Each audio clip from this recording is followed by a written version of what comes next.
Last week, I told you that I might talk about precipitation this week. I never really know what I'm going to get to talk about because I have an opinion, they have an opinion. Obviously, their opinion's bigger than my opinion or overrides my opinion most of the time.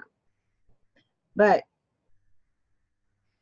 quite a number of years ago, when I first started working with Saint Germain or working for Saint Germain, he suggested that I practice precipitation.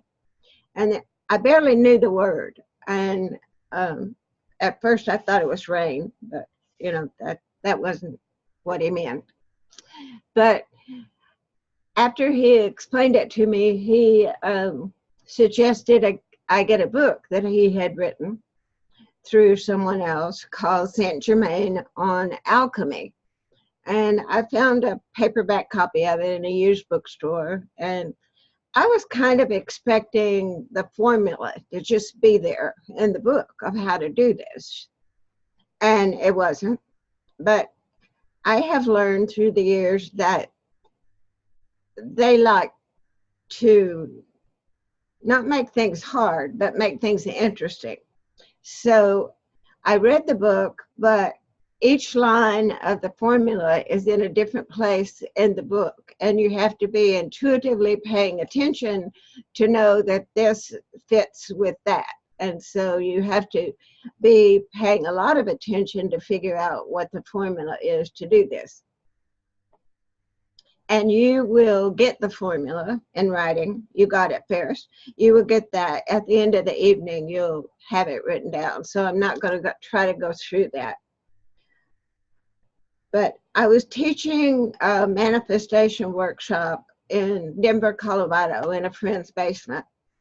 And I don't try to teach people to do something that I haven't proven myself as capable of doing, whatever it is. So I had never even talked to anyone about the whole idea of trying to bring something from another dimension, a physical object from another dimension, and just let it drop into your hand. I had seen a video about Sai Baba, who was supposedly an incarnated saint who could just do like that, and in the palm of his hand would pop a golden medallion or a golden ring for the person that was in front of him. And it would have an image on the medallion or the ring of that person's idea of deity, like the Master Jesus or Shiva or whatever religious icon that person would appreciate. And after I saw that, then, and Saint Germain started talking about it, I thought, nah, I don't want that to be my mission. I don't want to go make jewelry for people like me. I don't want to do magic. That's not me. That's just be yucky, I think, But he said, no, we'll just try it out and maybe bring through an amethyst, because being a violet flame, amethyst would be the stone that would resonate with the violet flame. And I've always liked ferrous. Purple is my favorite color. And so I thought, okay, well, I'll try it. So after I read the book and got the formula, I started trying it. But like I said, I didn't tell anyone. And so one morning, during the 2 days that I was doing the workshop, I woke up, and on my bedside table were these purple rocks. Nobody had access to my room. And I am going, holy shit, because I didn't expect anything to happen. But I was thinking faceted, amethyst, not square rocks. But I took them to a gem mineral store, and I asked the guy, I thought maybe they were just raw. And he said, no, they're not amethyst, they're fluorite. And they grow in these kind of funny square things, And I thought, well, damn, I can't do it. I've got something weird. That's not what I asked for, so I'm not going to try this because I'm obviously not good at it. And then a couple of days later, after the fluorite rocks show up, I'm asked to go to Sedona. And so, have some of you been to Sedona? You can shake your head since I can't hear you. Anyway, yes. Okay. So you go there and you're driving down 89A through Sedona, and Spirit says, keep going. And so I keep driving, and on my way to Cottonwood, which is the next little town, and I noticed this white clapboard church over on the right, and he very clearly says, pull in here. And I very clearly say, they don't leave churches open. What's the point? You know? But I go get out anyway, open the door, and sure enough, it was open, unlocked. And the energy coming out of there just about knocked me down. It was so amazing. And it was no longer a church. It was filled with cafeteria tables. And all of the tables were covered with gemstones and crystals of every kind you could even imagine. And so I start walking around looking at things. And this little, seemed like Tibetan maybe man, hit me about right here. It's very short, very big black eyes. He walks up to me and he says, oh, I have some stones that belong to you. And I thought, this must be a new age sales technique I haven't heard yet, you know. And I said, really? And so I had also been thinking about manifesting a blue stone, like, you know how El Moria has that big blue stone up on his turban?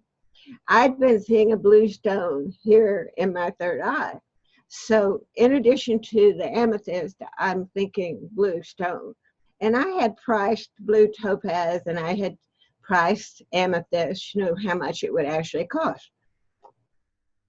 And so he says, come with me. And so he takes me through 2 different rooms and into this, pretty much a closet. And there's this card table with a little square of black velvet in the center. And then in the center, there were these 4 stones. There was this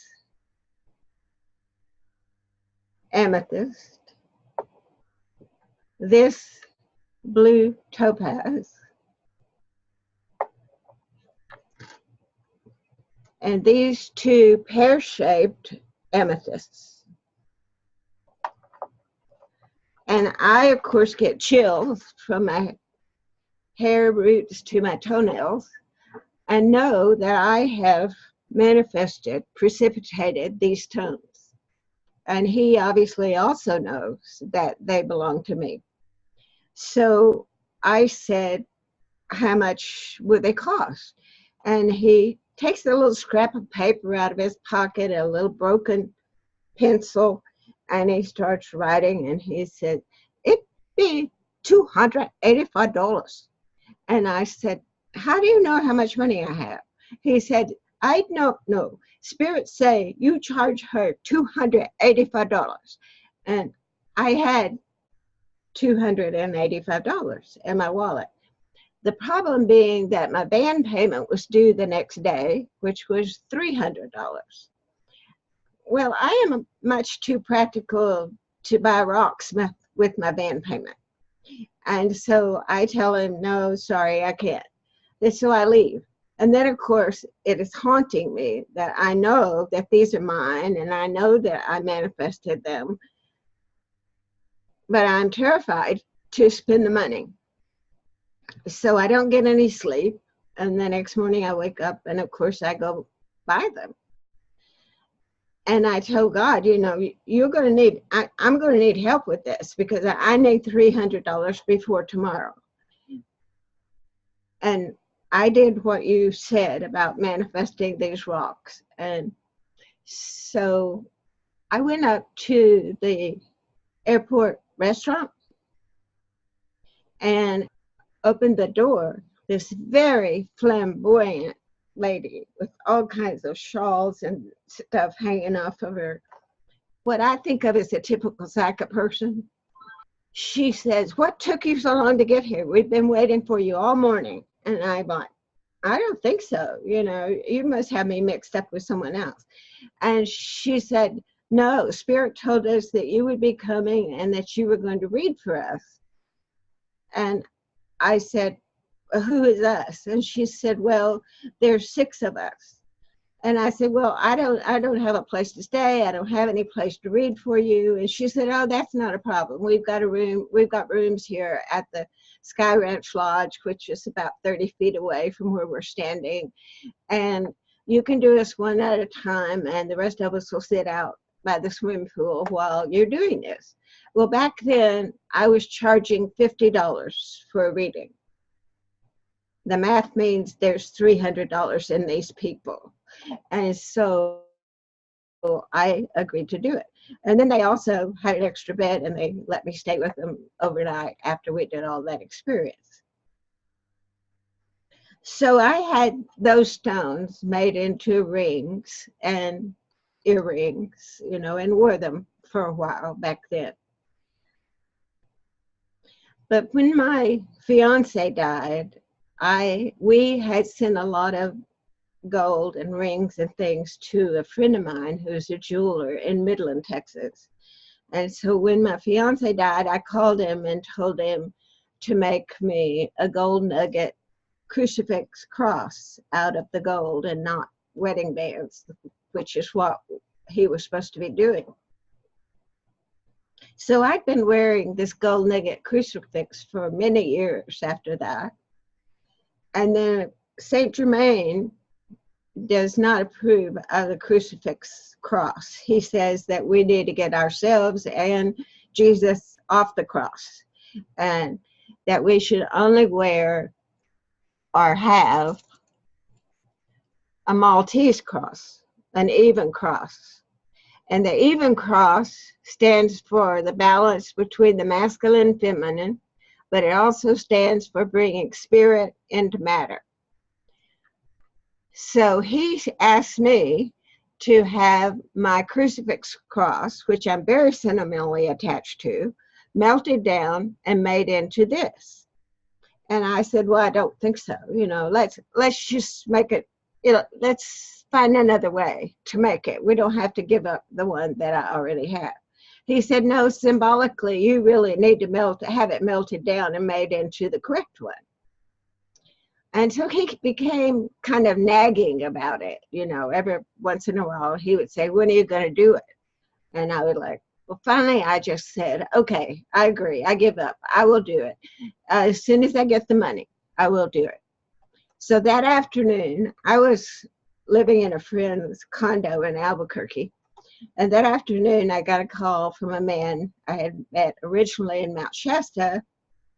And he was living in Portland, and he called and asked if he and his wife could spend the night with me on their way from Portland to Florida or somewhere. Well, you know, through the 5 years that I was homeless, I slept on lots of people's couches and guest rooms and floors and so forth. And so here I was in this beautiful condo. I couldn't very well tell these people, "No, I don't want you in my house." I know you can't stay with me. So I said, "Sure."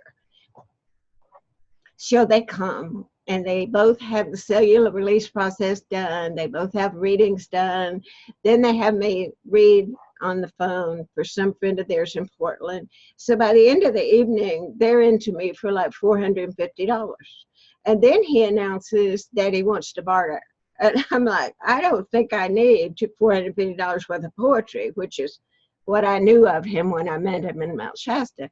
And he says, "Oh no, now we're traveling around the country and selling gems and minerals and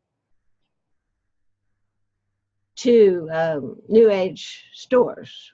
And I got chills, and I'm like, oh my God, he has already called me on my offer to do this cross thing. I said, "Okay, let me see what you got." So he goes back out there, and he comes back with a tray of gemstones. And of course, this amethyst is right in the middle. And I said, I'll take that one. He said, are you going to make a ring? And I said, no, I'm going to make a cross. And he said, what kind of cross? I said, a Maltese cross. And he says, what does that look like? And so I drew him a picture on a napkin, and handed it to him. And he says, well, who's going to do that for you? I said, well, nobody's going to do it until I get the money to have it done. And he said, well, I have a friend who is a goldsmith in San Francisco. And so if you give me your cross and any other gold that you have, because this is going to take more than just your crucifix, and the stone, I will take it with me to Florida, and we're going across Texas and California, and then in 2 weeks I'll meet you in Portland. My lover was in Portland at that point, and I'll meet you and give you the cross. Well, I really don't know this guy from Adam's off ox, and he wants all my gold and my sacred cross and the stone that I just got from him. But of course, I also know Saint Germain has called me on my offer to have it done. And so I give it to him. And 2 weeks later, I meet him at a restaurant in Portland, and he had the thing made just exactly the way it was supposed to be made. So you can precipitate things just directly, objects from another dimension. And if you want to start with an amethyst, like what Saint Germain says in the book, that he has a lot of amethysts apparently where he is, and he'll just send you one. Well, after I got the cross made, then I was no longer comfortable wearing the other amethysts because they were all in silver. And I don't like the feeling of wearing gold and silver at the same time. It's just something wrong about that.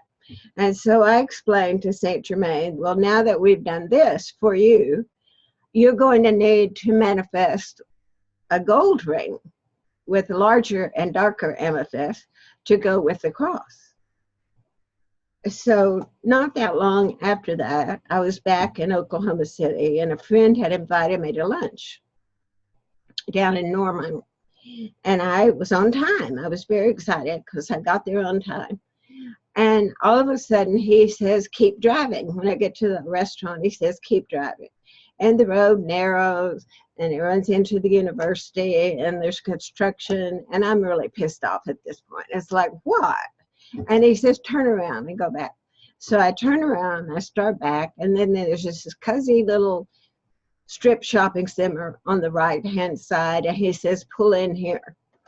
Well, there's a bicycle repair store, a washateria, and a used bookstore. And so I figured the only thing that makes sense is the used bookstore, because he'd been trying to get me to reread the Carlos Castaneda's books. And I didn't like them the first time, because I'm not into drug-induced spiritual experiences of any sort. But at least I knew what to ask for, because I'd been going to bookstores in Oklahoma City and nobody had any used copies of the books. So I went in the bookstore and I asked the man, do you have any Carlos Castaneda? And he said, oh yeah, we've got the best selection in the whole state. So something weird has happened, because that is not a normal answer after what I'd already been through. And he said, which ones are you looking for? And I told him the one with the raven, the one with the moth. He took me over and he took them off the shelf. And then we started back toward the cash register. And on the left was a jewelry case, but it was filled with little psychic crystal trinket jewelry like you see at a psychic fair. And right in the center is this. And so I'm assuming, because of where I am in a used bookstore, that this has to be costume jewelry, of course. And so I asked if he would open the case and let me look at it. And when he does that, the owner of the shop, she runs over and she starts telling me her life history about she was in the gem and mineral business, and then she decided to be in the book business, and so she's just clearing out all of this stuff that she had left. And I said, well, is this a man-made stone? And she said, oh, no, darling. She said, it's one of the highest quality Brazilian amethysts I ever had. And because of the depth of the stone, the facets, I had to have a special mounting made so that the light could get underneath into the stone. And I'm like, skeptical, actually. And she said, well, I can see that you don't believe me. And I said, well, under the circumstances. And she said, I tell you what, if you want to buy it for $250 and you take it to a gem and mineral person and have it appraised, and it doesn't appraise for $2,500, you can bring it back. And I thought, what the hell, I gave her my credit card and I left. And the next day I took it to a jeweler in downtown Oklahoma City, which is 30 miles away from where she was. She would not have any idea where I was going to take it. And I asked the man to test it, and he said it's one of the highest quality Brazilian amethysts I've ever seen. And it's a very unique mounting because it's 24 karat gold. And it had to be set up like that so that the rays can go underneath it. Well, I just about passed out, because I'm like, and then of course it occurred to me, he planted it there for me. But if I had not followed to stop at the Scuzzy bookstore, I would not have had it. I would not have gotten it. So sometimes when you're asked to go somewhere, it's not about what you think it's about. Usually it's not about what you think it's going to be about. But that's just part of the be willing, show up, and look as good as you can, because you never know where the gifts are going to come from. So you can play with it, the formula, and see what shows up in your life.